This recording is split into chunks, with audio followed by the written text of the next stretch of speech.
So let's start, as usual, with the prayer on page 73. That's the praise to Shakyamuni Buddha that we'll do 3 times in English.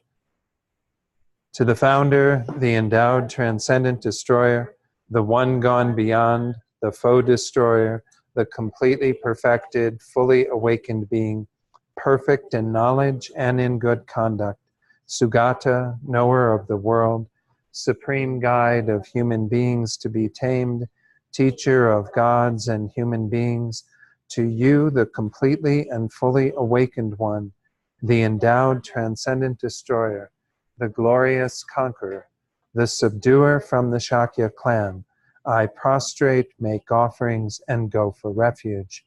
To the founder, the endowed transcendent destroyer, the one gone beyond, the foe destroyer, the completely perfected, fully awakened being, perfect in knowledge and in good conduct, Sugata, knower of the world, supreme guide of human beings to be tamed, teacher of gods and human beings, to you, the completely and fully awakened one, the endowed transcendent destroyer, the glorious conqueror, the subduer from the Shakya clan, I prostrate, make offerings, and go for refuge.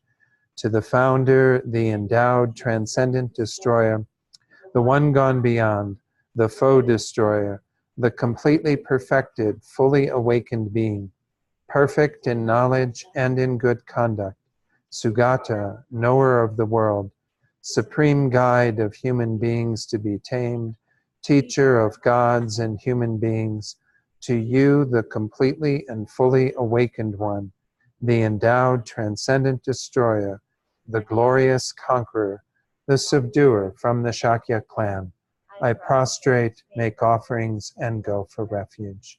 And go forward to page 98. We'll do the refuge in bodhicitta before the teaching prayer, once in English and then twice in the Tibetan. I go for refuge until I am enlightened to the Buddha, the Dharma, and the Supreme Assembly.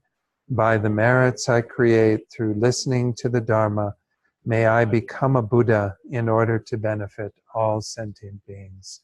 Sangye chodang soki choknam ma jangchu bardu dakni kyabsu chi daki chunyan gi pesonam gi dola penshir sangye drupar shok Sangye chodang soki choknam la Jangchu bardu dakni kyabsu chi Daki chunyangi peso namgi Dola penshir sangye druparsho.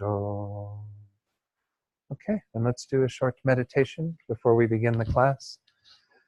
Give ourselves a chance to kind of focus the mind a bit through meditating on the breath, and then to set our motivation together.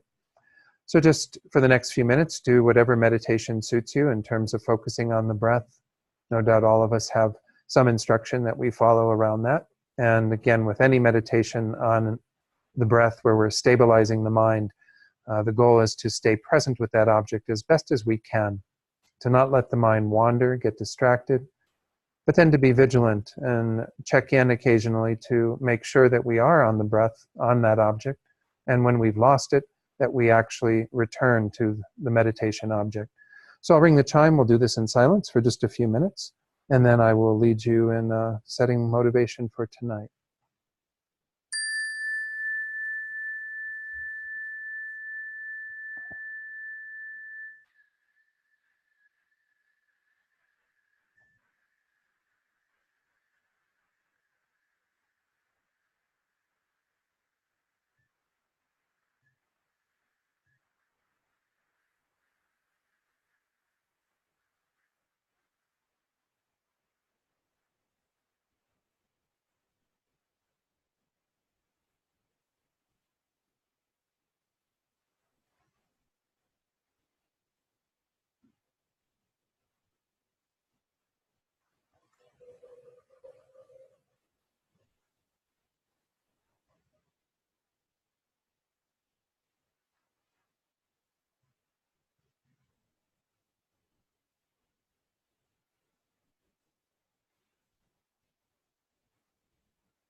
So tonight, to set our motivation, we might reflect briefly on this word that we just recited in the refuge verse. This word for Buddha in Tibetan, Sangye. And the dual meaning within that word, the first syllable, sang, having the connotation of completely purifying. So this means that all of these afflictions we've been studying will be completely removed from our minds, the seeds of them that give rise to future occurrences, and even the subtle imprints of our ignorance that cause a mistaken dualistic appearance. And all of this will be completely removed. We will have purified the mind entirely. And then Gye, which has the idea of being fully developed. So all the virtuous mental factors we studied previously are included within this, bringing all those to their apex, to their full accomplishment, but also having the omniscient mind of a Buddha and the power, the ability to help others to the greatest degree. All of these qualities fully developed, no longer requiring any more attention because they will be manifesting fully at all times. So when we set this motivation of bodhicitta, this is what we're striving to accomplish. That state of sangye, complete purification, complete cultivation and development of all the positive qualities. But we do this within the understanding that every single sentient being has the potential to accomplish that same goal. So our aspiration to become a Buddha is for the sake of all beings, to lead them to that state. And it's grounded in that reality that all beings have Buddha nature. All beings can achieve sangye. So it's not just some, pie in the sky kind of dream that we have to do this. We can accomplish this because we have Buddha nature, and others can be led to that state because they too possess Buddha nature. So while this might sound like a rather, large undertaking, it's completely possible. We simply have to create the causes and conditions for that. And that's what we're doing when we generate this motivation of bodhicitta. Is setting our sights on that goal, on our own enlightenment, so we can lead others to that state. And in this way, all that we do here tonight will become a part of the causes and conditions that ripen into that result. So cultivate that mind very strongly right now so that everything we do tonight has incredible benefit for both ourselves and for all sentient beings.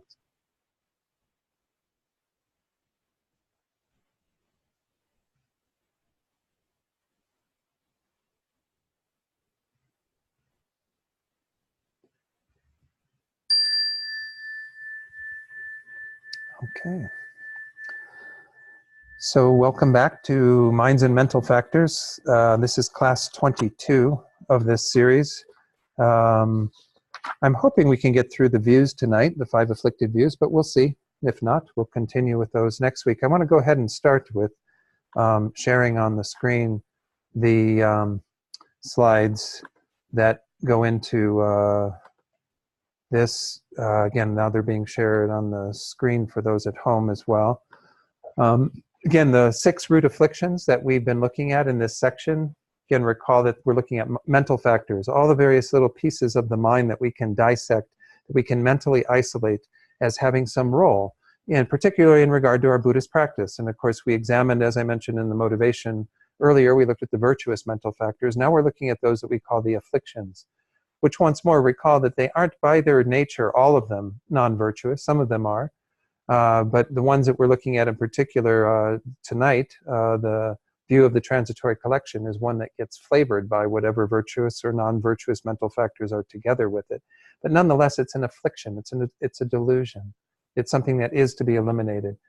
So these 6, we've looked at the first 5, and now we are in afflicted views. And recall that afflicted views is further divided into 5 different views.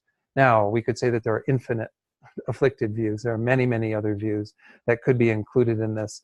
But these are the main ones in terms of our Buddhist practice, again, that are being highlighted in this text. So the very first one, and we started going through this a few Wednesdays ago when we were here for our final class of last year, the view of the transitory collection. Let me go through the slides that we went through last time, and then we'll see if there's any questions before we begin. Well, actually, I'm going to probably end up going into a little bit more detailed discussion tonight, but any questions up to this point then? I think everyone's okay with where we're at. In terms of the text, we're on page 61. We'll come back to the text in a moment. But I wanted to go back through Geshe Rabtin's slides and talk a little bit more about this distinction of the view of the transitory collection in this particular presentation versus in the Prasangika Madhyamaka presentation, which is what we generally study in this tradition. So the view of the transitory composite or collection, as it says on the screen, is an afflicted intelligence. So this idea of afflicted intelligence or afflicted wisdom means that it is getting at its object, but it's getting at it in an afflicted way. You know, it's some level of a thought process, of a wisdom factor, but it's not seeing things correctly, obviously. And when referring to the aggregates of body and mind, the mental and physical aggregates, conceives of them to be either a self-sufficient I or mine.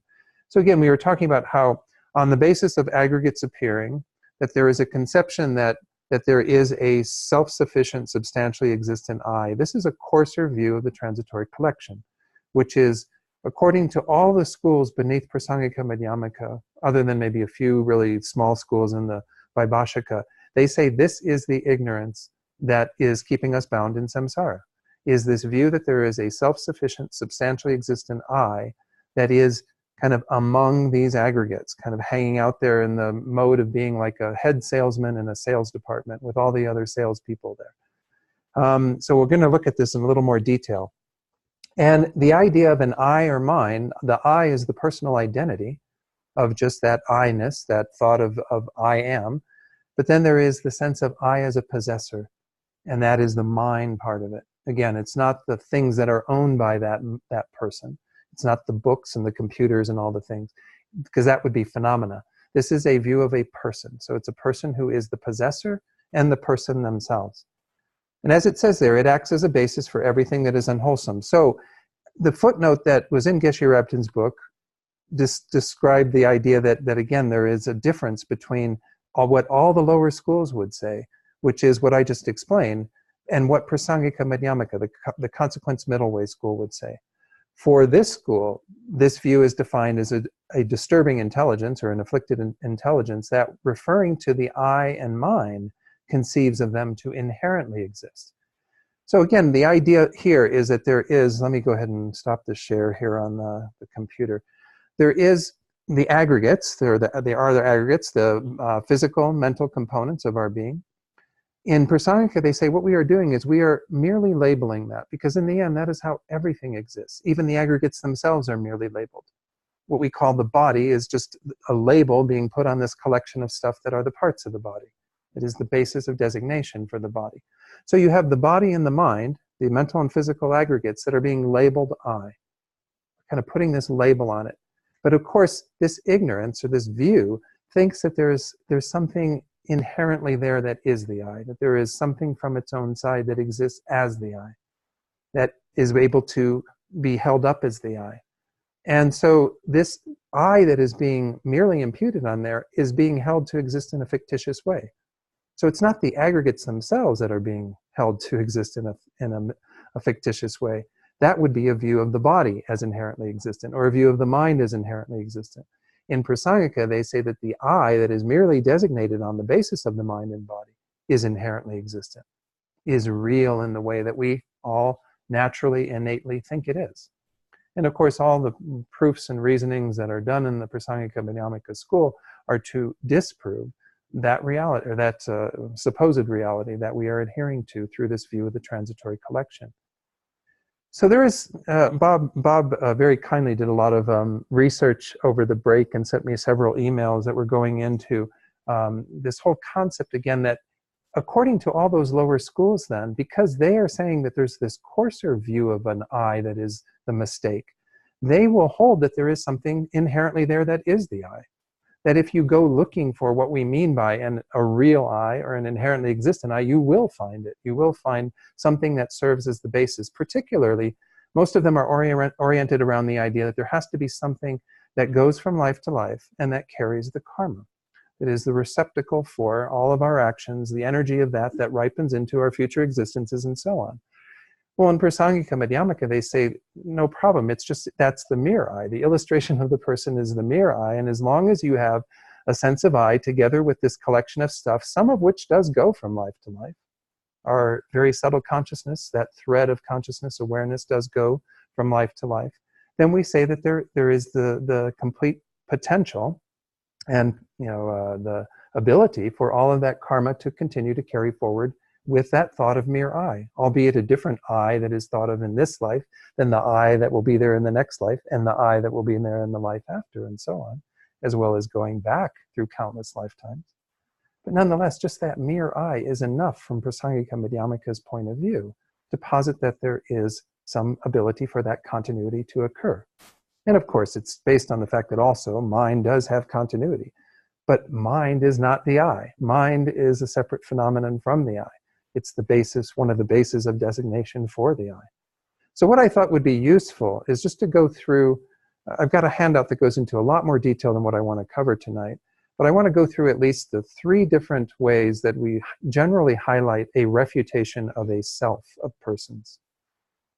I mentioned the first 2, and I've certainly alluded to the third one, the inherently existent I, but I want to talk about each of these a little bit more and use actually the way that they're described by Daniel Kotzort in a book that he wrote that's an introduction to Buddhist philosophy, which really kind of covers the tenet system. Some of you in the room have studied tenets before.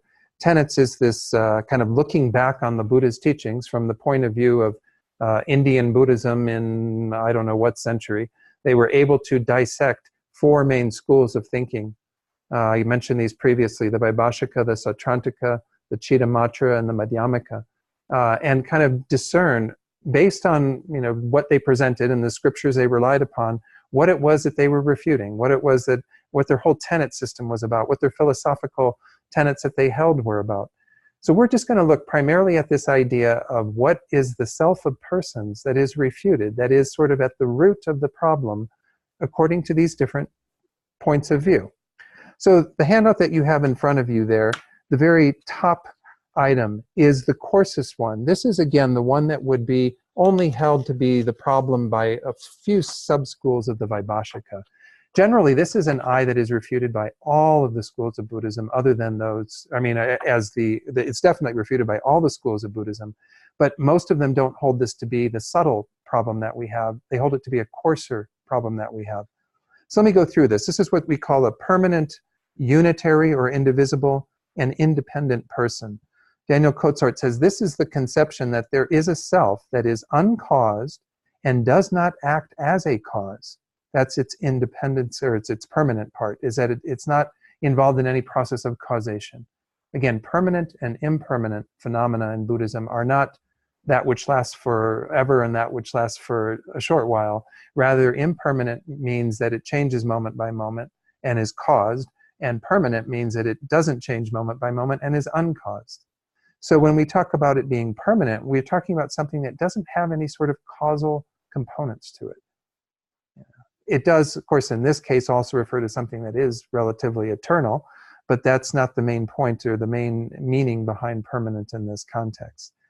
It's also without parts. That's the fact that it's unitary or indivisible. So it's a single unit. It's a partless phenomenon, which is kind of hard for us to even get our heads around in terms of that, and is independent of the mind and body. It's something that is sort of a self that is outside of the mind and body. It's together with the mind and body and our existence, but it can be established independent of the mind and body. Again, this is what is, as it said there, the classic formulation of the Indian Upanishads about the Atman, the individual soul that is in truth identical to the infinite, the Brahman. It does not match exactly the concept of soul in any other religion, although in most religions there is at least one soul that survives death and therefore is independent of mind and body in life. So he's just putting forward, again, the more classic way that the Buddha was refuting was based on the culture he grew up in, where Atman was held by the Hindu, the Vedic traditions as being the phenomenon that one needs to realize, the oneness of that with Brahman, with the infinite, and then achieve moksha, or liberation by virtue of that. So they were positing the existence of this soul or Atman from the very beginning. But of course, most of us grew up in some sort of Christian tradition where we were taught, at least I did, in the Roman Catholic tradition, that I had an immortal soul. You know, I had some part of my being that I could never find or never locate, didn't really know where it was or where it hung out at. But, you know, nonetheless, it was something that I was introduced to as a tenet, as a philosophical idea that I held from a very young age. And of course, now I would have that as a sort of an acquired, mistaken idea.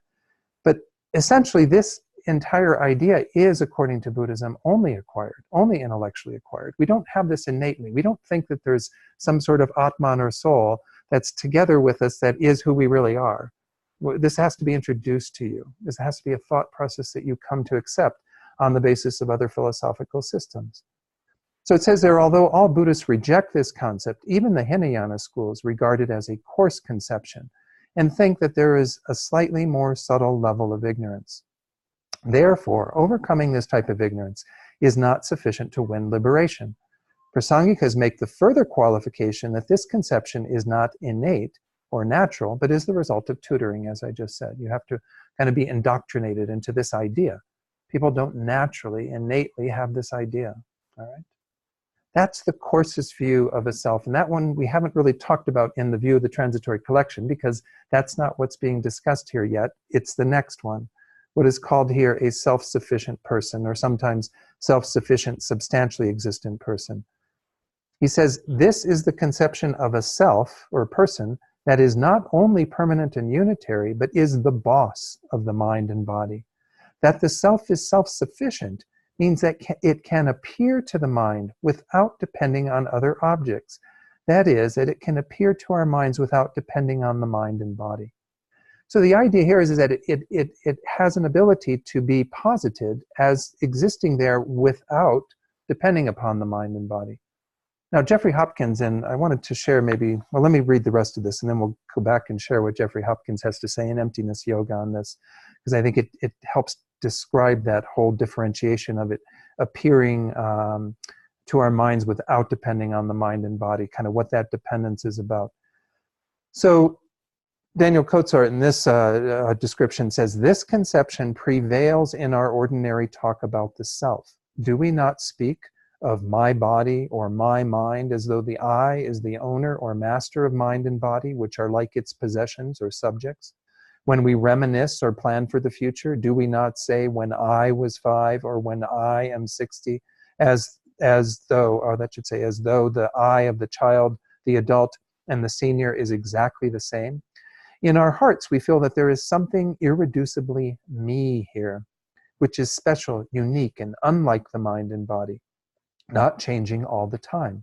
Do we not describe a search for identity as finding ourselves, as though there was a real me underneath this flux of personality?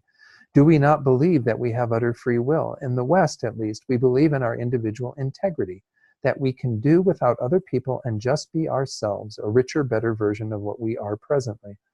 Most of the Buddhist schools consider this type of conception to be the crucial obstacle to liberation. So that's why, again, in this text, I don't know all of the reasoning behind it, but this is what's being put forward as the view of the transitory collection, is that that's the sense of reality of an I that is being held to by the view of the transitory collection, is this idea of a self-sufficient I or mine on the basis of the aggregates, the aggregates, the transitory collection. Most of the Buddhist schools consider this type of conception to be the crucial obstacle to liberation. The Prasangika school alone identifies a yet more subtle type of conception, the conception of inherent existence, which is described below. So let me share a little bit about what Jeffrey Hopkins says on this, and then we'll open it up to a little more discussion. Jeffrey Hopkins in Emptiness Yoga, he says, if a substantially existent or self-sufficient person does not exist, well then what would a substantially existent or self-sufficient person be if it did? When I say or think my mind, my body, my book, and so on, I seem to be first, and then the thing owned appears to depend on me. The I is the owner, controller. it seems that this I does not depend on the mind or body. Rather, the mental and physical aggregates seem to depend on the I. Due to the great force with which we conceive this, the I and the mental and physical aggregates appear to be, respectively, the controller and the controlled. The apprehension of the aggregate seems to depend on apprehending the I, whereas the actual fact is that the apprehension of the I depends on apprehending the mental and physical aggregates. Even the lower schools would say this, because once more, they delineate the person in the way it actually exists is an imputed phenomenon. Not merely imputed, though, not imputed to the degree that Prasangika would hold, but nonetheless is imputed on the basis of the mind and body, the mental and physical aggregates. Remember the example I used last time, which is like the forest and the trees, right? The trees in their mind are substantially existent. They're all there, and they are of their own substance, able to kind of be themselves, whereas the forest is imputed on the basis of all the trees, the collection of the trees. This is how a person exists for them. What this view of the transitory collection does is it thinks that there's something in the trees that is this self that has its own substantial existence, the same as all the other trees, the same as the mental and physical aggregates. It's sort of another component of the way that we do, as was pointed out in Daniel Cozart's description, we do kind of think of the I in this way. It's kind of being there as an owner of all this stuff. They even point out, I think it's in another book, it's in Meditation on Emptiness, Jeffrey Hopkins points out how one test of this is that we can see that if we were given the opportunity, say Manjushri appeared here and said, I will give you the opportunity to have my beautiful light body. You know, that Manjushri would be appearing with this magnificent, translucent body of energy. We would gladly exchange this sense of the body so that we, the person, could have this magnificent, translucent body. Or if Manjushri said, would you like me to give you my omniscient mind? We would gladly say, yes, I will take your omniscient mind and get rid of my garbage, collecting mind, and have that experience. So we have this idea that there's sort of something else that isn't the mind or the body, but kind of is there together with the mind and the body as the controller, as the head salesperson, to use that analogy, in the sales department. So Jeffrey Hopkins continues, and he says, this is the way that the innate mind that misconceives self-sufficient existence sees the I. Thus, self-sufficient existence is not just a philosophical concept, it is innate, born with us due to the conditioning of former actions and afflictive emotions. We innately misperceive our own nature.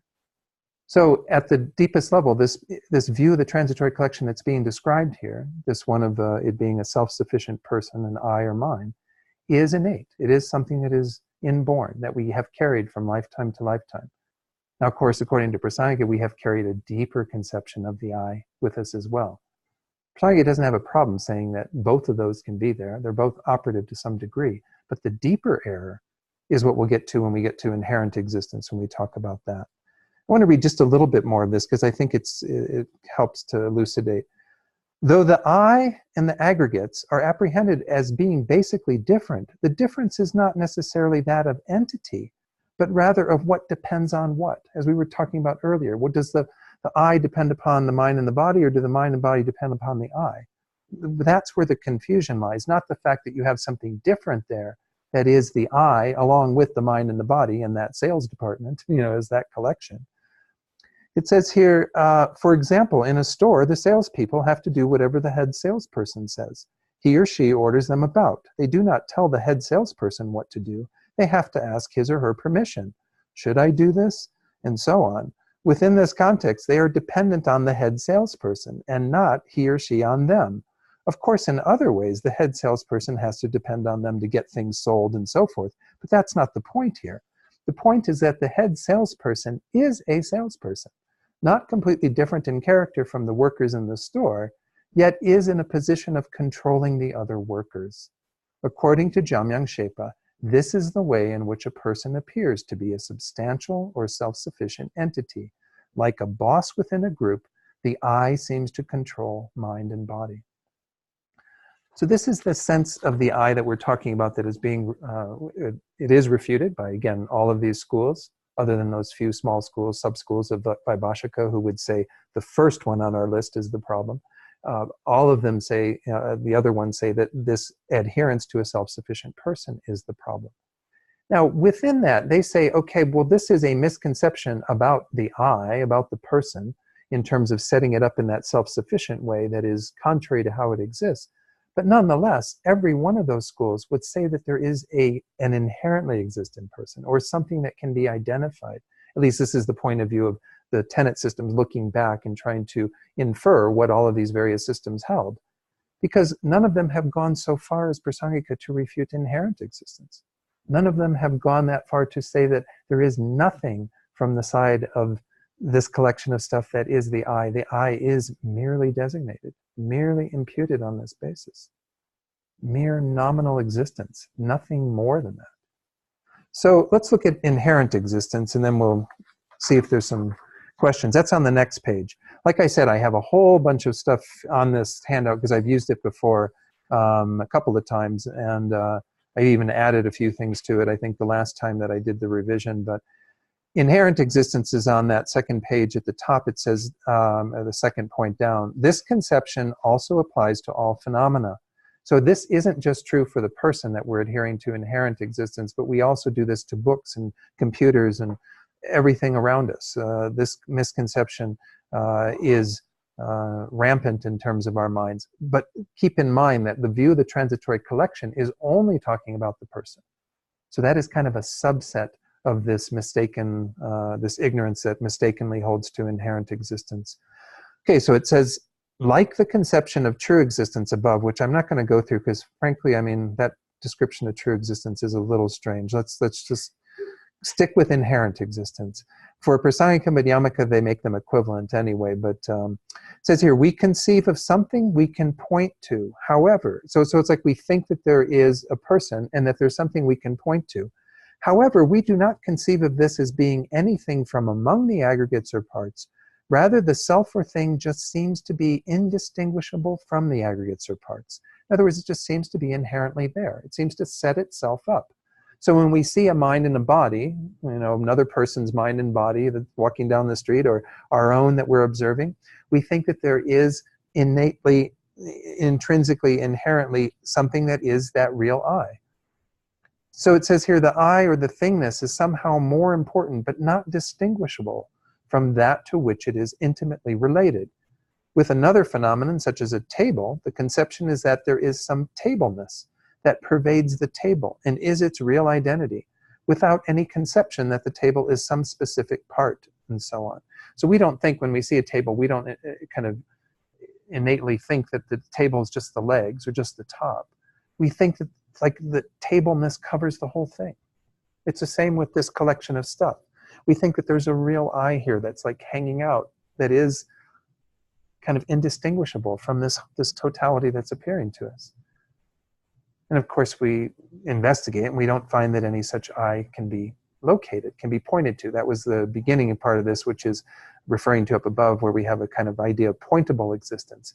But it's not just that we have to go looking for it in that way to try to isolate the various parts and see if we can find this.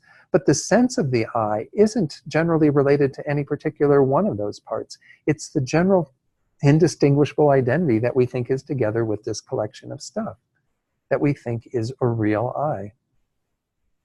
Again, this conception, as he says, there is innate, not something learned. So you're welcome to read the rest of this, because I'm not as important maybe to read the previous parts to this, but there are some additional passages for consideration that are useful, like the next one where it goes through the explanation of what those lower schools find as being the illustration of the person. If we say, well, okay, then they do hold that the person exists inherently, intrinsically, well, then they find something that is the person. And as I said, it generally has that connotation of something that will go from life to life, and that can be the carrier of the karma. But of course, in the Prasangika school, let's go down to point 4 there, it says the mere I imputed in dependence upon its basis of imputation, the aggregates, is the person for the consequent school. There's nothing more than that. We don't find anything more substantial or real than a mere designation of the I to the aggregates. Yeah, Bob? Yeah, I think one thing that we have to be careful about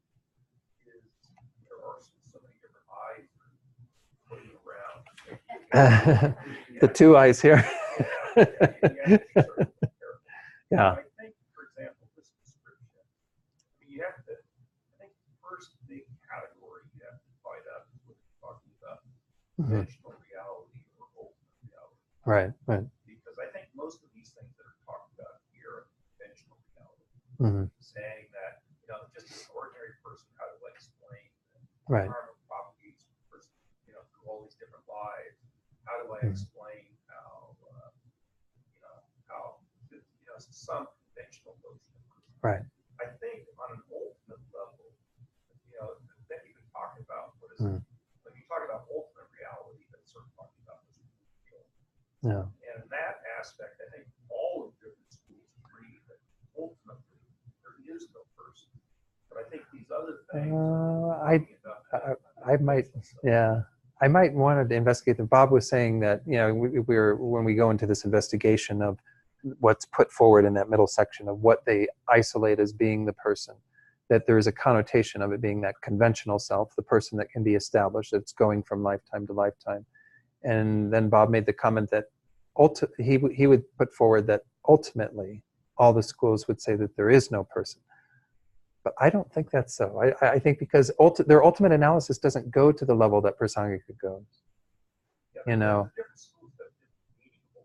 Well, exactly. That's my point. Yeah. And I think that the earlier slide where they talked about either a permanent unitary, right, independent self, right, one notion of self, that would be sort of an ultimate I, and also the self-sufficient, self-established. Yeah. Would also be sort of an ultimate I. And as we agreed, all the different schools agree that there is no I described that way. That would be sort of an ultimate way of looking at it. Whereas I think this other way, the impression I get is that what they're really saying is that the conventional person, how do you explain to that person? But because you have to keep away from the two extremes. The one extreme, if you have something that's permanent, then you have the self that's eternal. Right. But if you have no I at all, right, then we're going to run into problems. I can't explain all of that to the folks online. So essentially, we're getting into this idea of, again, what is an ultimate I versus a conventional I. But the problem, once more, as you said in your very first statement, that the other schools, these smaller, schools that are, from the Prasangika point of view, holding an inferior view, are not going to the level of defining ultimate in the same way that Prasangika is. So from the point of view of, again, they are holding that everything inherently exists. That's the whole point of this middle section, is to say that if you say that there is a person, then you have to define something that is the person, because it isn't a substantially existent self-sufficient person, it isn't a permanent unitary independent person, but there is something that is the real person in a level of reality that they would say is, yes, it's conventional, but it's also ultimately findable, because their ultimate analysis doesn't include that. It doesn't go to the level of refuting that. So at some level, they would say it ultimately exists, because it exists upon analysis, in terms of it isn't refuted through ultimate analysis. Yeah, but I think, that's wrong. Because I think what basically, I looked a lot at the Theravada. Yeah, but that's not the point of view I'm coming from here, because yeah. In the Theravada school, they also distinguish between two. And what they say very clearly in their textbooks is there is a conventional I. Conventional I is just the convention, just like a convention. You just label the aggregates, John, Mary, whatever. But ultimately, there is no I. And I think that basically, the other problem you have too is that if you try to look at aggregates, all the Buddhist schools agree that the aggregates actually cannot be conventionally real, because they're made of parts. But again, you have to, Bob, you're getting into terminology where you're saying real, but you're not defining what that real means. Because real, according to Prasangika Madhyamaka, is a very different real than according to the other schools. That's right. So, for the Prasangika school, they got their definition. Right.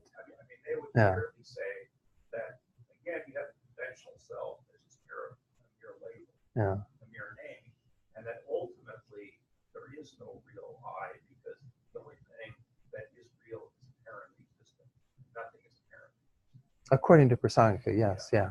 See, that's where the problem it gets to be, that when you go to a Theravadan school, that's not the tenet that they're holding, at least in my understanding. So while the words that they might use could sound like that, that's not the point of view that they're using to refute the I that they think is the problem. They would still find that there is something that, at the deeper level of what Prasangika means by that ultimate analysis, that is findable, that is the I. Because otherwise they wouldn't put forward, and again, and this is from the point of view, I'm not a Theravadan practitioner, so I can't speak to what they would actually say if one was in the room and, you know, refuting what I'm saying from their point of view.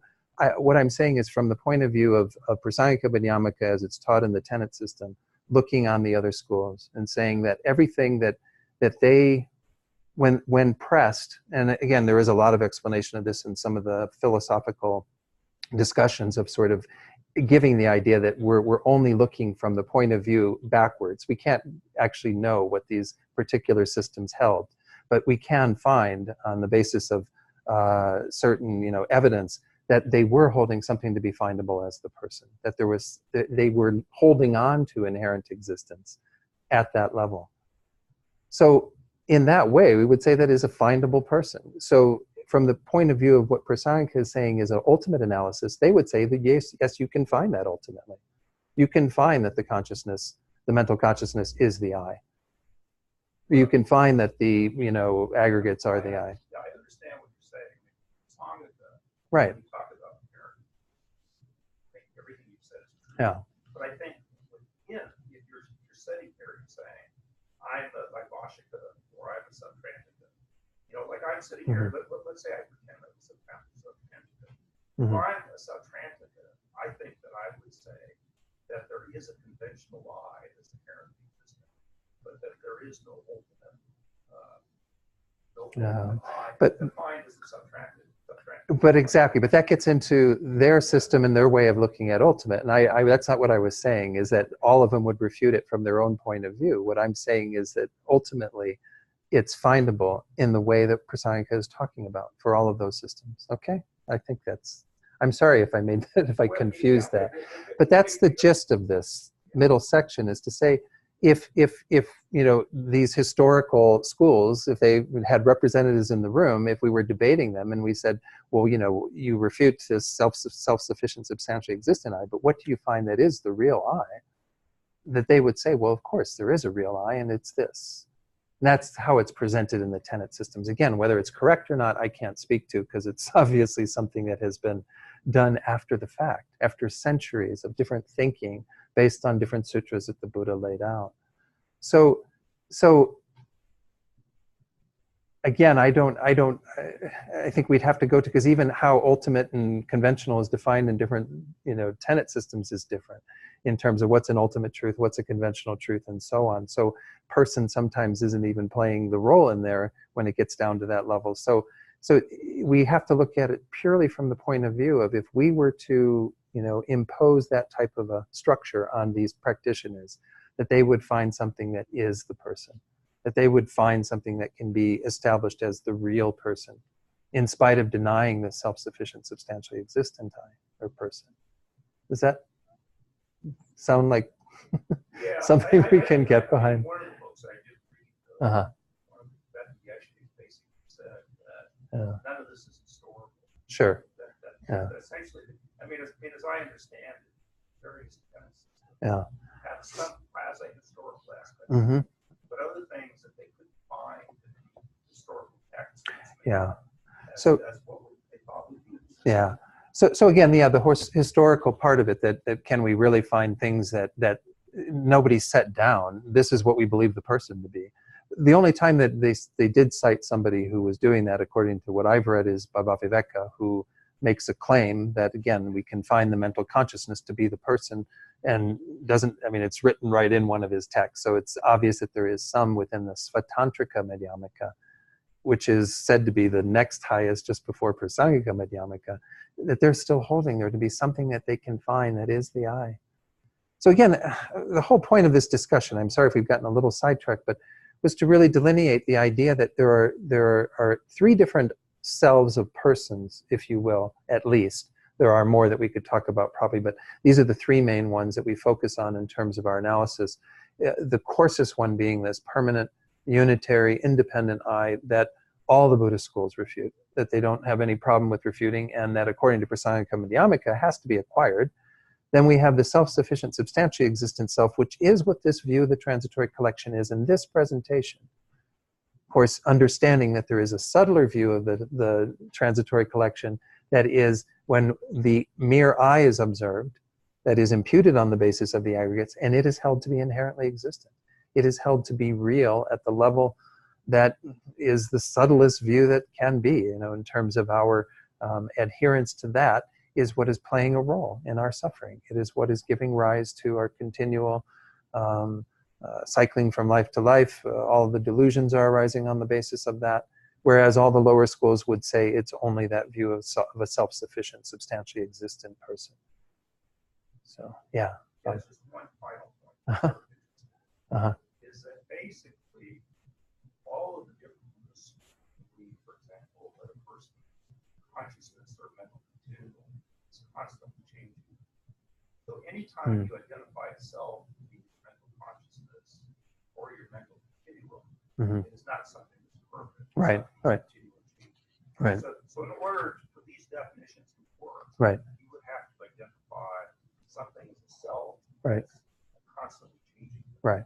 And that's in our text, even in this next paragraph that's coming up that I don't think we got to last time. But so, yeah, so what Bob was saying for those at home was that, you know, if we were to hold something like the consciousness to be the real I, to be that inherent I, well, then we are holding something that is changing to be that. Thereby the I would be changing, so the I could never be something that is permanent or unchanging. So again, this is brought out in the text. Let's go through the text and then we'll go back to the slide. So we're back again on page 61.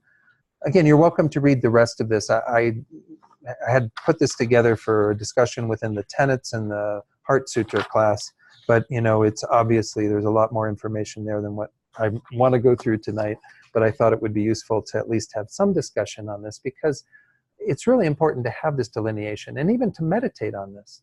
You know, that's why Jeffrey Hopkins spends some time looking at, well, what does that sense of a self-sufficient I look like? What would it look like if it did exist?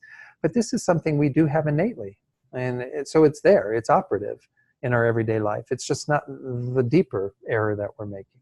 So it is important to meditate on that and to refute that. To kind of say, is there something there that is this operator, this controller, that is in charge of all the other stuff that's there? And we don't find anything that plays that role in the end. So that's one way that is refuted. And then we have to go to the deeper level of that sense of the inherently existent I that is kind of indistinguishable from this collection of stuff that feels like it has a whole nother layer of reality. So let's go to the text again and we'll just review what we did last time, what the compendium says, which we're going to explain these terms in a little bit. Any endurance, desire, intelligence, conception, or view which views the five appropriated aggregates as a real I and mind. Again, in Geshe Rabdin's text, he said a self-sufficient I and mind. But that's the connotation we're talking about here, is that level of reality. It has the function of acting as a support for all views. And of course, in the lower schools, they would say this is also the support for all of our delusions, all the other delusions. But we will see this repeated, that the view of the transitory collection is brought into the other four views that we're going to look at. Just as it has been said above, it is an afflicted wisdom that observes the appropriated aggregates, the aggregates that we appropriate through the force of our karma, that there is the mind and body that are thought of, adhered to in that process. And it views them and apprehends them as a real I and mind there, as it says, to be a real I and mind. What is the reason for calling this view the view of the transitory collection? It is just as it has been said in the great exposition of the stages of the path. Recall I mentioned that in the Lamrim Chenmo, Tsongkhapa, when he talks about the view of the transitory collection, stays with this format. He talks about it in terms of this coarser view. He doesn't talk about it in terms of the view of the Prasangika Madhyamaka, that it's adhering to the person as inherently existent. Rather, he talks about it here in terms of the lower schools. So Tsongkhapa says, that little indented part there, regarding this, since the transitory is impermanent and a collection is manifold, the basis which it views is simply phenomena that are impermanent and manifold, meaning you've got a variety of things there. It's a collection of stuff that is all in its nature changing. It all has an impermanent quality. However, one designates the name view of the transitory collection in order to indicate that a permanent and unitary person does not exist. Because, as Bob was pointing out, if it was permanent, it couldn't be something that is changing, something that is transitory. And also, it could, if it was unitary, then it would have to be one thing rather than a collection. So we can't find something that is unitary and permanent in this collection. So it's already refuting that coarsest level of a permanent and unitary, but as was mentioned by Daniel Kotzort, that does kind of carry over even into the self-sufficient, substantially existent sense of self. We don't use that term, permanent, unitary, self-sufficient, substantially existent self, but there is an implication that there's something kind of unchanging there that is also unitary, that is that head salesperson that's hanging out with the other salespeople and dictating things to them and so on. Any comments yet? Okay. So it says here, the Compendium of Knowledge explains the synonyms, endurance, and so forth in that citation above. So this is where I mentioned these would be explained, these 5 different terms. It says here, since it does not fear this mistaken or erroneous meaning of what the I is, it's called an endurance. Another translation for this actually used the term acceptance. And it kind of accepts it, endures with that. It doesn't question it in a sense. It doesn't fear that. It doesn't have any reason to question or refute it. Since it seeks the erroneous object or the mistaken object, it is called desire, meaning it goes after that and holds to that, adheres to it.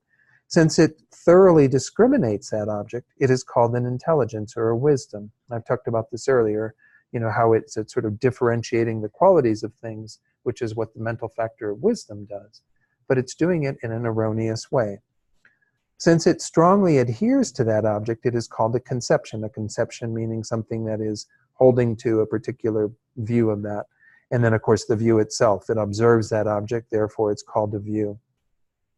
So synonyms for these, by the way, the last 2 were the same in, I think this is in the translation by not Artemis Engel, it's another guy. Can't remember his name. It's that one that's only in a Kindle version.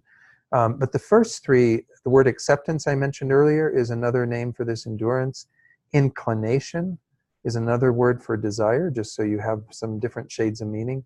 And aptitude instead of an intelligence. I don't know, I found that one kind of interesting, an aptitude. But again, these are the different kind of shades of meaning within this idea of it being a view. We're going to see those repeated in all of these views, that they have these 5 kind of different ideas, these an endurance, a desire, an intelligence, a conception, or a view. Again, often them kind of coming together, but they just talk about them from different perspectives. So the view of the transitory collection has the function, normally we define it and then we talk about what its function is. It has the function of acting as a support for all bad views. Because once we're adhering to that sense of, in the case of these lower schools, a self-sufficient, substantially existent self, or in the prasangika of an inherently existent self, then all the other views arise on the basis of how we are thinking about this mistaken idea of who we are. Because, as we'll see, the other views are correlated with this view of the transitory collection, at least the next 3 that we'll go into. So thus, Guhyadatta's expression of realization of the 7 maidens says, when will we eradicate the view of the transitory collection, the mother of all views, and no longer desire the enjoyments of cyclic existence? So again, there's that unfortunate use of the word mother to refer to something that is not so good, but recall that there's the mother of all the Buddhas and the perfection of wisdom, so you kind of get that use again in another way. Yeah. I think that what mother indicates rather than father Is a direct line, like yeah. you can have one mother for many children with different fathers. Right. And so It it shows this singularity of the lineage continuity, or yeah, continuity. where it comes So from, it's that connotation rather than than a gender thing. biological. Yeah. So this is again just a quote that speaks to the fact that this is the real problem that we have, is this view of the transitory collection. It's embedded within ignorance. Remember, we talked about ignorance earlier on as one of these 6 root afflictions. But that ignorance is an unknowing that can be in regard to a lot of things, or a misknowing in relation to a lot of things. This is a very specific way that we are misknowing things. We are in that coarser view, we are seeing the appropriated aggregates are appearing to us, and on the basis of that we think that there is some sort of self-sufficient, substantially existent self there. And then according to Prasangika Madhyamaka, there is an I that is imputed on this basis of aggregates, and then we think that I inherently or truly exists, that it has some reality that is able to set itself up, that is established by way of its own characteristics and so on. So when this view of the transitory collection is, well, let me actually stop here and go to the slides from Geshe Rabtin, because this gets into another topic that's going to be maybe a little hairy, but let me share screens with the folks at home and go through the remainder of what Geshe Rabtin says. Again, I covered a few of these last time. Oops. So again, he says here, the lower tenets take the referent object of this afflicted view as being the 5 aggregates. According to them, you are actually observing the 5 aggregates and conceiving them to be a self-supported, substantially existent person. This is a little strange, I mean, the way that Venerable George puts this forth. Because the more I've thought about this, the more I think, it's on the basis that we think that there is some sort of self-sufficient, substantially existent person. Because we don't, I don't think in any of the descriptions we've looked at, we never see something that is kind of one of those physical or mental aggregates that is being identified as the self-sufficient, substantially existent person. Rather, we see the self-sufficient, substantially existent person existing among the aggregates, like the head salesperson in the department with all the other salespeople. Yeah, Bob. Yeah, I think actually, if you read that statement very carefully, there is an observed object. Right, the aggregates. Perceived object. Right. And so the observed object is, we look at our aggregates, and on that basis, then we see this self-supported substantially. Yeah, I guess the tricky part for me is conceiving them to be, that the aggregates to be a self-sufficient person. Well, if you think of the trees in the forest, you see the trees and you conceive of them as forest. You can't see the forest for the tree. Just joking. No, but I mean, that's how I'm trying to work. Yeah, with that analogy. See, there's these different analogies give different flavors to it too. Again, when we get how the I really exists. But again, to think that there's a forest that the trees themselves are the forest, that the forest has some sort of substantial existence.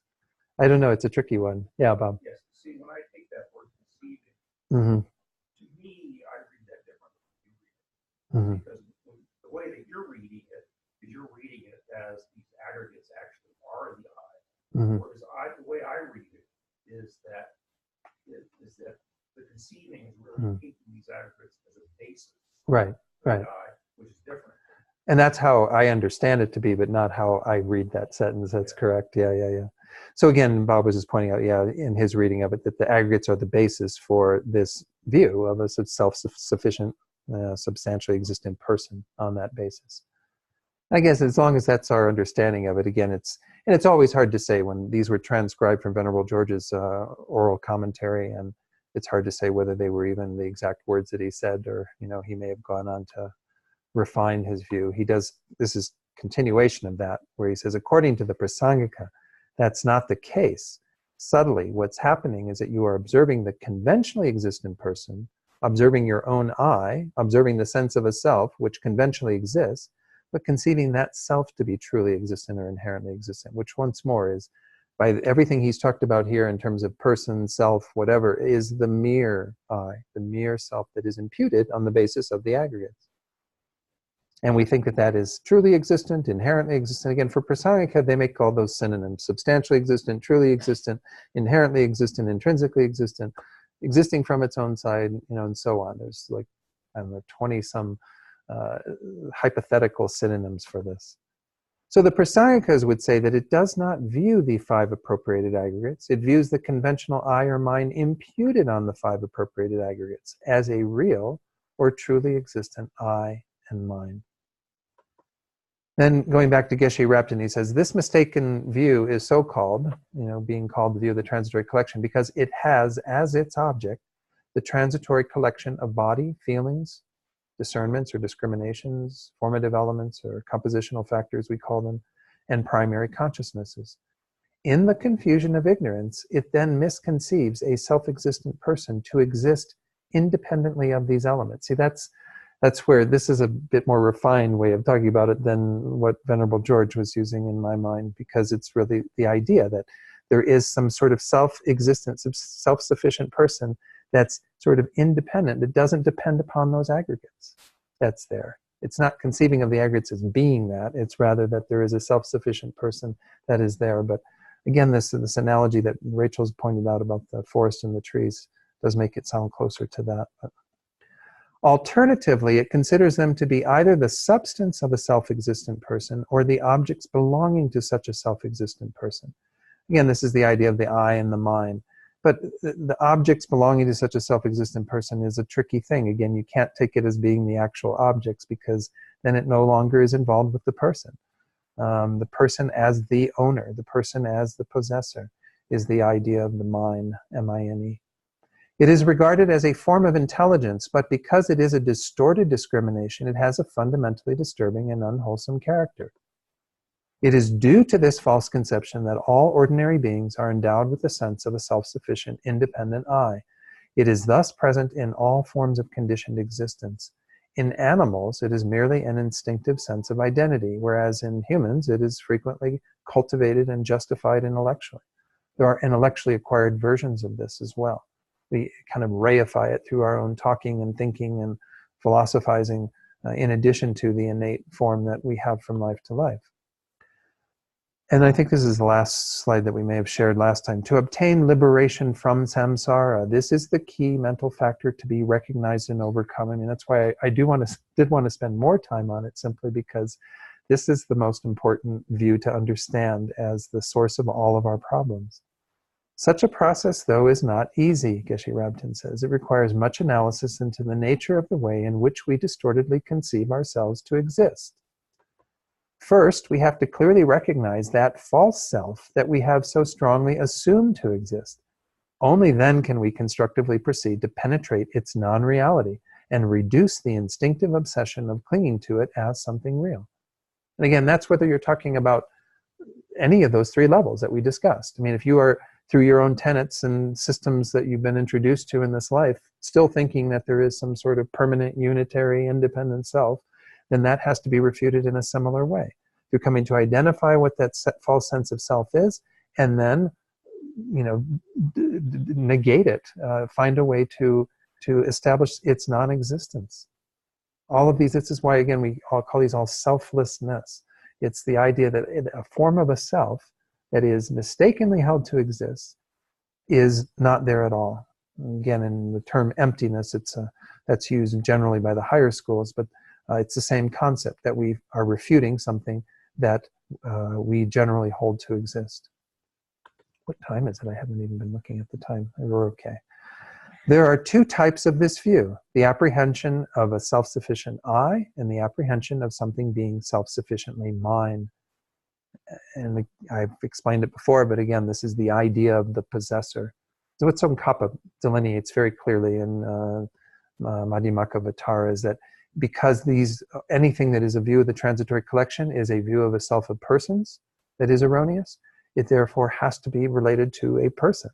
So whether it's I or mine, we can't have the phenomena that are owned by a person, such as even an ear or an eye or something like that. Not the eye, this eye.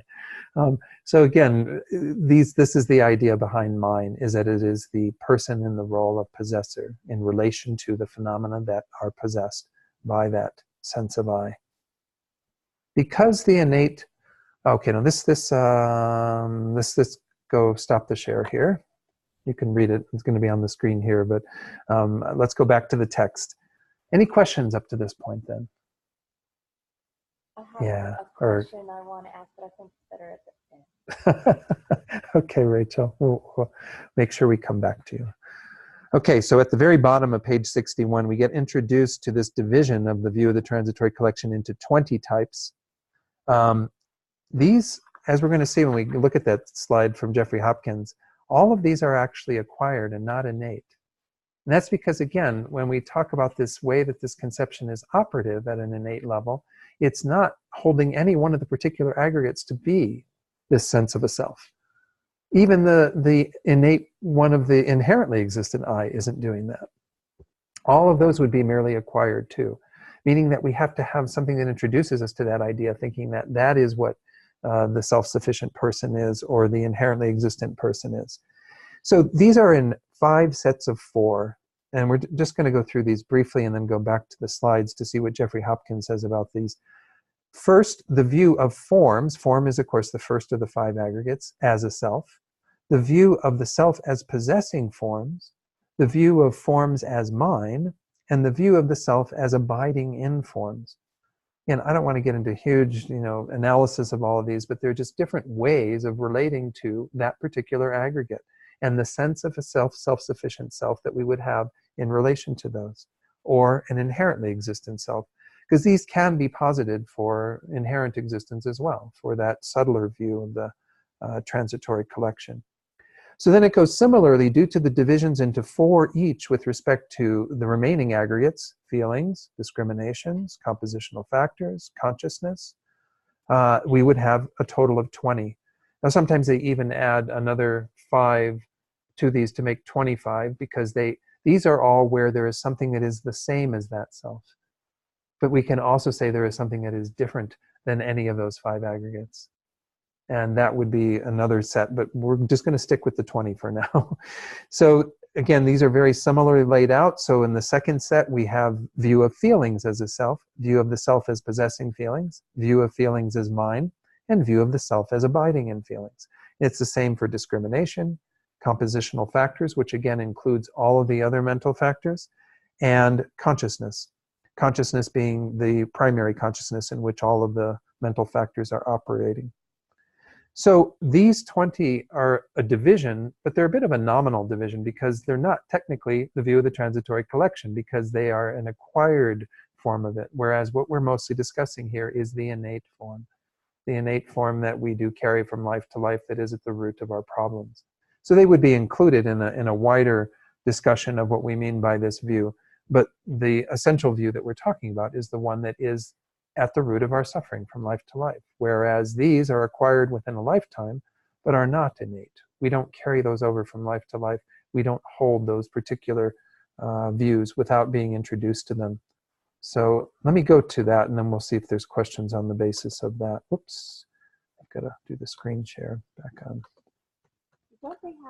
Don't these 20 have as their basis the innate view, though? I mean, I don't quite understand your... Well, they start from the point of view of there being a self-sufficient person, but then they go to the level of identifying a particular aggregate as being that,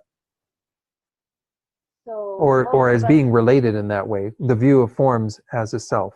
So the forms are the self-sufficient person. The form, the body being the self-sufficient person, whereas that is not the innate form of it.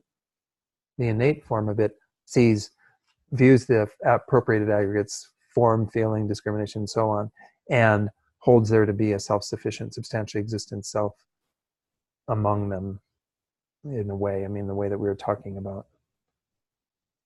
We're going to go to, I want to go through what Jeffrey Hopkins says, and I may even share a little bit of what was in our master's program notes from when we discussed this in the Madhyamaka studies, but I don't want to go too far into the deep end. But yeah, Jerry. Well, I think I'm drowning. Uh-huh. From an ignorant soul who does not understand, and that is, what is the purpose of leaving samsara? I thought that you gained happiness. Now, is happiness a feeling or an emptiness? Oh, wow. So, Or is it another word that can be conceived into something else which does not exist in an imperfect? so, Lost. so Jerry's question. Let me see if I can. If we talk about wanting to remove this ignorance, remove this view of the transitory collection, to be free from samsara, and to attain happiness, then your question is kind of, well, what is that happiness? Because is that happiness just a feeling? Is it? So again, I think when we talk about that deeper level of happiness, we haven't known that happiness. It's not equivalent to any feeling that we've experienced. If we look at literally what the word nirvana means, it means the pacification of all of these disturbing factors in our minds. It's a form of peace, if you will, as opposed to what we normally call happiness. Again, not something we've known. We've never had that level of pacification of our minds.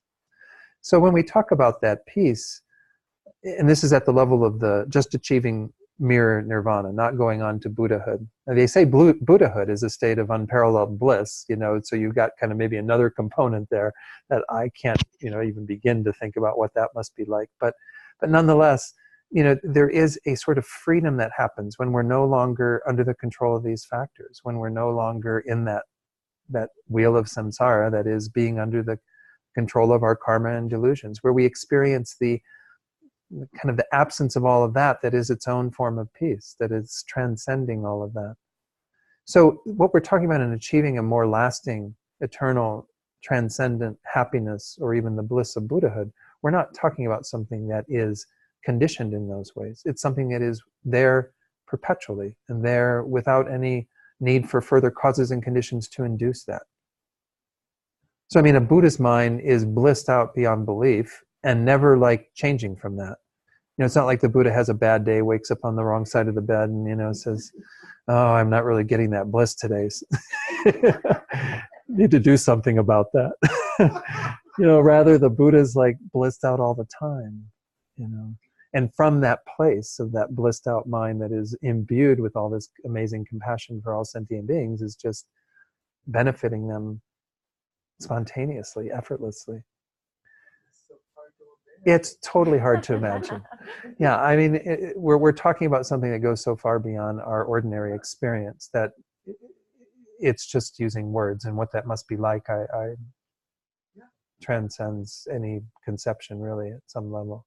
Even the way we're talking about it just doesn't do it justice, I'm sure. So, but yeah.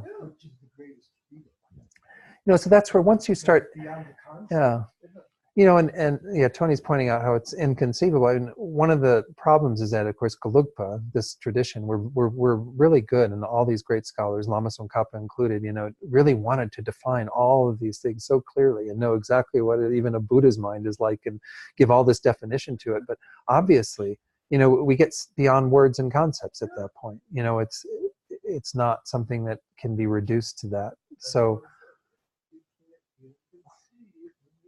Yeah. What all this is because it's nothing that we ever imagined. But I think we have to.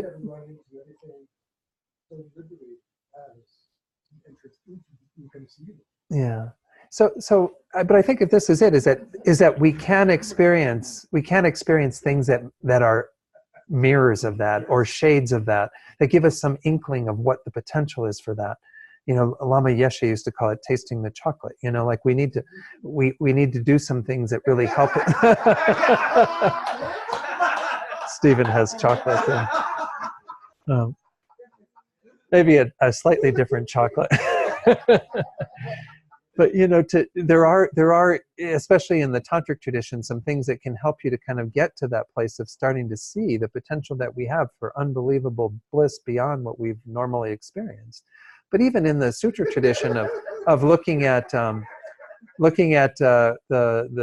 levels, I've shared this before, that Venerable Rene Fusi, who's a Swiss monk in our tradition, he's done extensive retreat, and he said that there's 9 levels that get you to calm abiding, these 9 mental abiding steps along the way.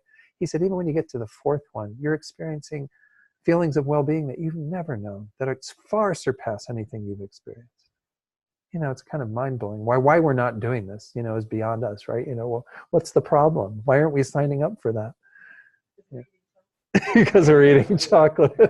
Yeah, we're satisfied with the bliss of this chocolate, So, yeah. Bob was going to share something. Yeah. I mean, the way I sort of look at it is it's hard to see the positive. What is this bliss or happiness? But you can look at it from the opposite point of view, pain and suffering. And I think the point of view is that all these views of self lead to pain and suffering. Oh. Because it's all these views of self. For example, when you have a view of self, that leads to this notion of mind. So then we have grasping, we want to acquire things, we worry about it, we worry somebody's going to steal it, whether we're going to use it, whether we can get enough. So we create all these worries and pain and suffering. And for ourselves, we worry about ourselves. Are we going to get sick?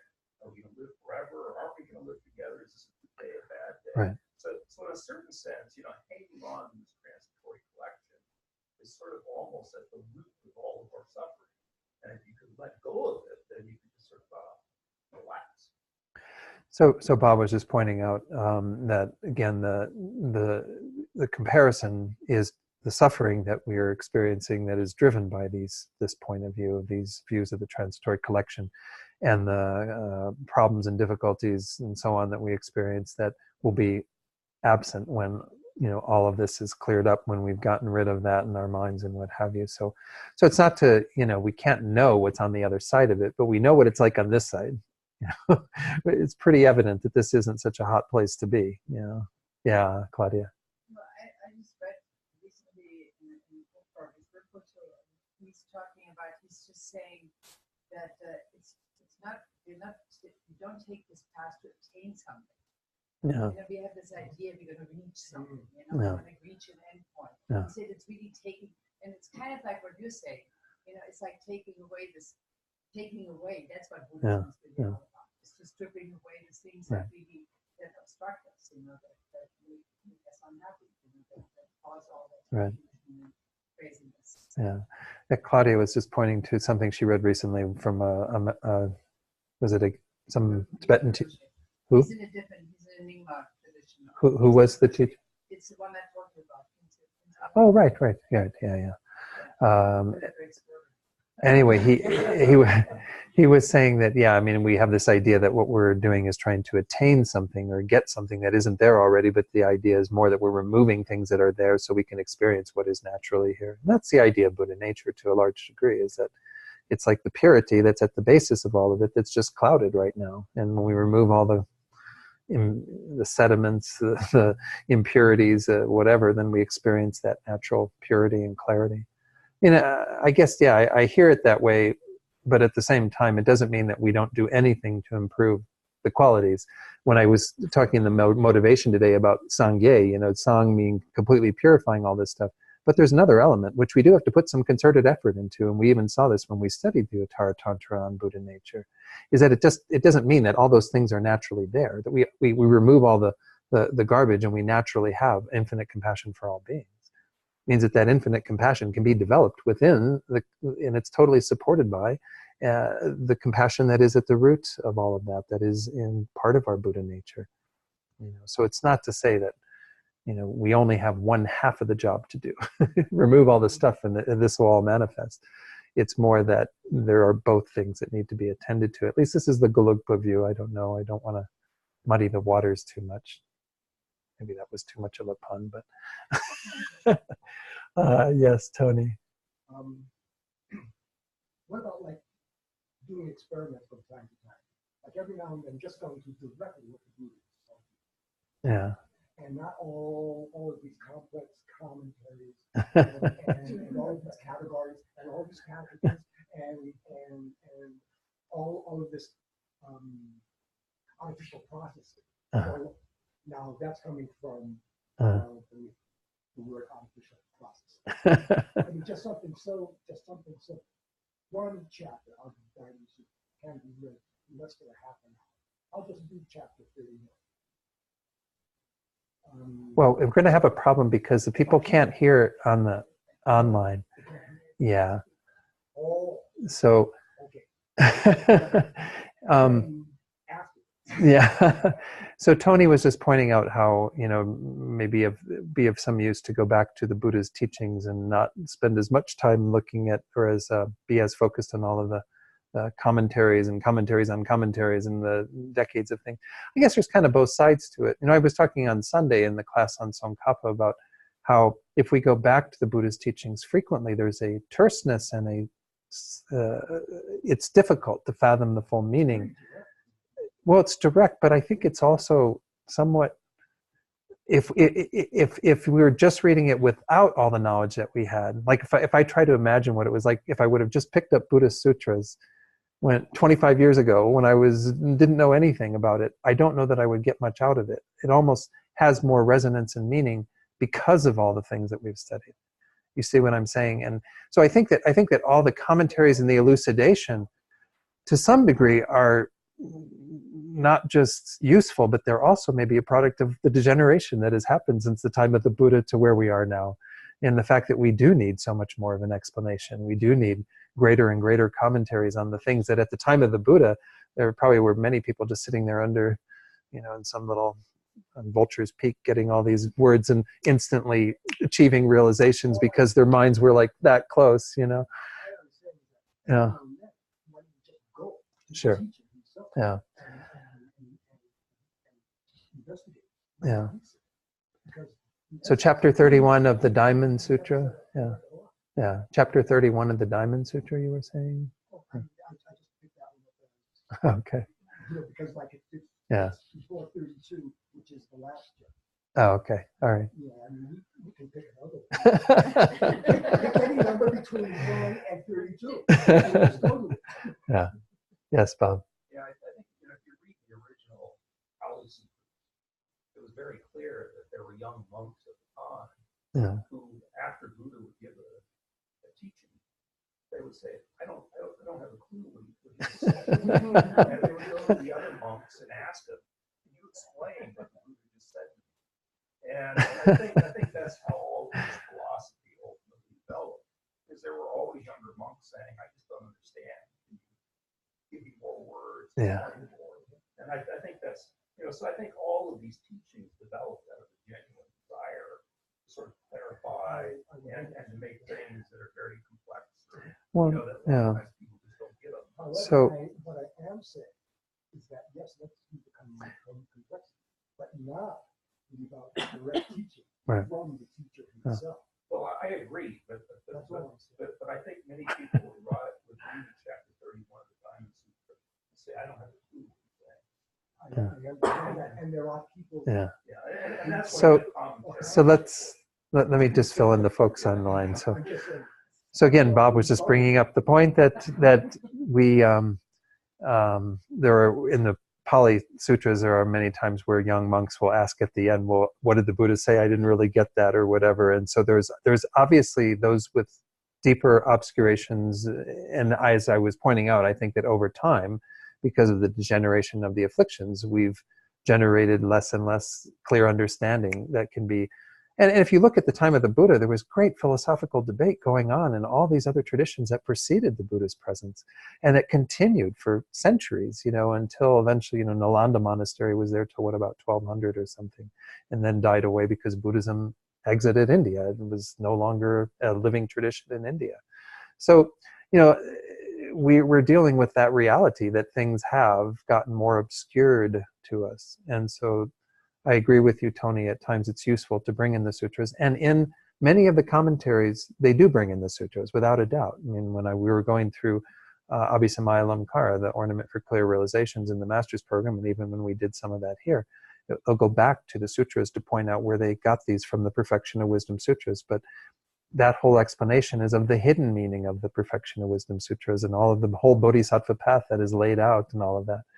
So we need both. I don't doubt it, So where are we at? 8:12. So let's just try to wrap up this section on view of the transitory collection if we can. Maybe we won't be able to do that though.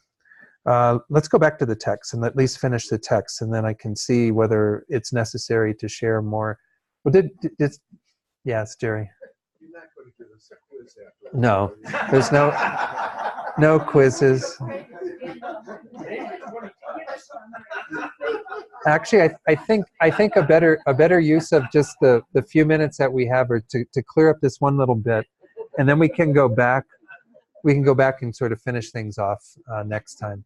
So again, this is Jeffrey Hopkins talking on this whole idea of these 20 that we just went through very briefly, that this sense of like seeing one of the aggregates in these relationships to this type of a self that we're imagining. It says, because the innate false view of a real self does not conceive the person and the aggregates to be either one or different, all 20 false views of a self are only artificial, meaning they're only acquired through other thinking, through and being introduced by that to that. However, if the self existed as conceived by the innate view of a real self, it would be either one with the aggregates or a different entity from the aggregates. So it's not to say that there isn't some truth to these allegations or this being what's being put forward in these views. It's just that they aren't innate. You have to kind of get to a point of thinking that on the basis of further philosophizing, whereas our innate view of it is that there is something there that is that. And if it were to exist, it would have to be either the same as or different from. And this is what we find, of course, when we do our deeper analysis in the Prasangika tradition. So it says, therefore, the self as conceived by the innate misconception of inherent existence in this case, which is what Jeffrey Hopkins is describing, is analyzed in the same way as the self that is misconceived through artificial teachings.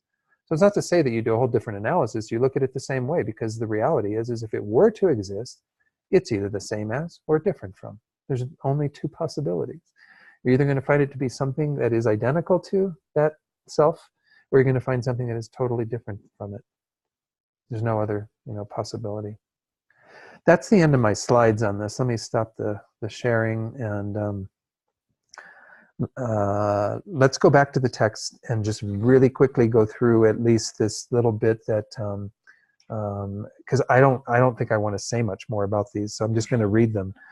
It says here, thus the letter to a friend by Nagarjuna, stanza 49, says, it is taught that form is not the self does not possess form, the self does not abide in form, and form does not abide in the self. Realize likewise that the remaining four aggregates are also empty.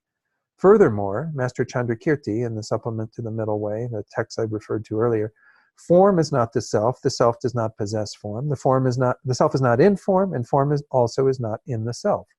Thus, all aggregates should be known in these four ways. These are asserted to be the 20 views of the self.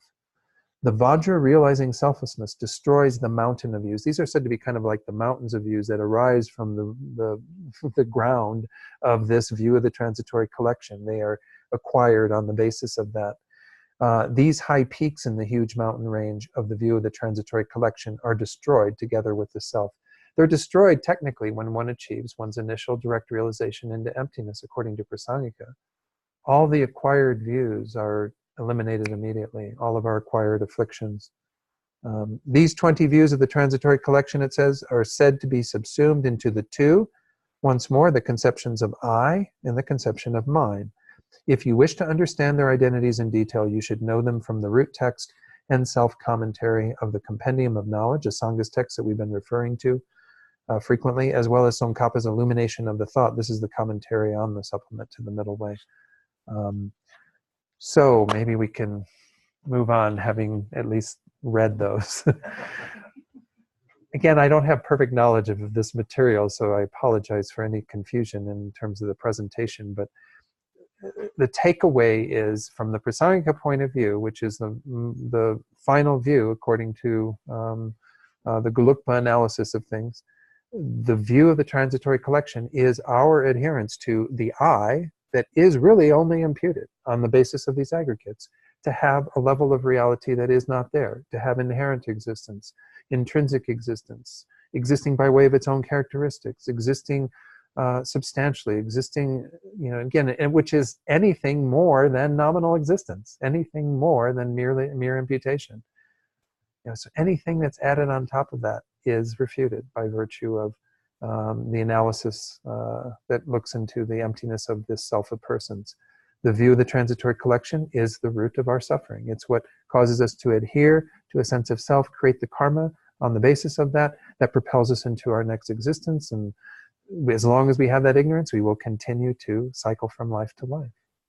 And Master Chandrakirti says if we were to identify what that ignorance is that's at the root of the 12 links, the very first, it's this view of the transitory collection. Okay. Let's take the opportunity to dedicate now. So let's go to the page 235 in the prayer books. Thank you all for your contributions and your patience in dealing with this. Let's do the first two prayers. Oh, yeah. You're welcome. Okay, so let's recite the first two prayers on 235 as we usually do. Due to the merits of these virtuous actions, may I quickly attain the state of a Guru Buddha and lead all living beings without exception into that enlightened state. May the supreme jewel bodhicitta that has not arisen arise and grow, and may that which has arisen not diminish but increase more and more. Page 244. Let's do these two prayers for these two very precious teachers in our tradition. And then as we recite them, think that we're creating the causes for all spiritual guides that we and others depend upon to have good health and long lives, and for us and others to never be parted from perfect guides. In the land encircled by snow mountains, you are the source of all happiness and good. All-powerful Chenrezig Tenzin Gyatso, please remain until samsara ends. You who uphold the subduer's moral way, who serve as the bountiful bearer of all, sustaining, preserving, and spreading Manjunath's victorious doctrine, who masterfully accomplish magnificent prayers, honoring the three jewels, Savior of myself and others, your disciples, please, please live long. Then finally, just dedicate for anyone else who you're holding in your heart right now. We can think about places in the world where there's great suffering, or groups of people who are experiencing great strife or harm from the elements and so on. But we can also think about individuals that we know who are experiencing obstacles or illness, who are dying or who have died, and dedicate for their welfare. Thinking that through the power of what we've done here tonight, their suffering is removed, and all the perfect conditions for true happiness and peace are theirs. And may this happen for all sentient beings through our efforts here tonight. Okay, thank you very much.